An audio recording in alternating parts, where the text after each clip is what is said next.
માથું દુખે એટલે ગોળી, શરીર દુખે એટલે ગોળી, પગ દુખે એટલે ગોળી. શું તમે પણ વારંવાર આવા નાના મોટા પ્રોબ્લેમ્સના લીધે પેઇન કિલર લો છો?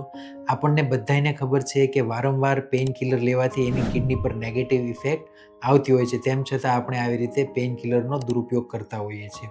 મેડિકલ સ્ટોર પરથી ડાયરેક્ટલી આવી રીતે પરચેઝ કરીને લેવામાં આવતી પેઇન કિલર, જેમાં ખાસ કરીને એનસેડ્સ, કે જે લેવાથી કિડની પર ઘણી નુકસાનકારક અસર પડતી હોય છે. આપણી કિડની એ એક આપણા શરીરનું ફિલ્ટર છે કે જે કચરાને બહાર ફેંકે છે.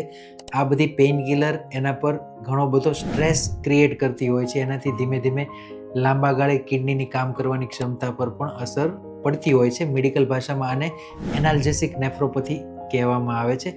ઘણા બધા એવા પેશન્ટો અવારનવાર આવતા હોય છે કે જે 10-15 વર્ષથી કન્ટિન્યુઅસ પેઇન કિલર લેતા હોય છે અને અત્યારે એમની કિડની કામ નથી કરતી. જો તમને પણ આવી રીતે કોઈ દુખાવો થતો હોય તો ડિરેક્ટલી દવા પરચેઝ કરીને ના લો. તમારા ડૉક્ટરને મળીને પ્રોપર પ્રિસ્ક્રિપ્શન સાથે અને ડોસેજ સાથે પેઇન કિલરનો ઉપયોગ કરો. અવારનવાર પેઇન કિલરનો ઉપયોગ ના કરો. જો તમને પણ લાંબા સમયથી શરીરના કોઈ એક ભાગમાં દુખાવાની તકલીફ છે તો ડૉક્ટરને મળીને એ દુખાવાનું કારણ શોધવાનો પ્રયત્ન કરો. દુખાવાની દવા એ સોલ્યુશન નથી.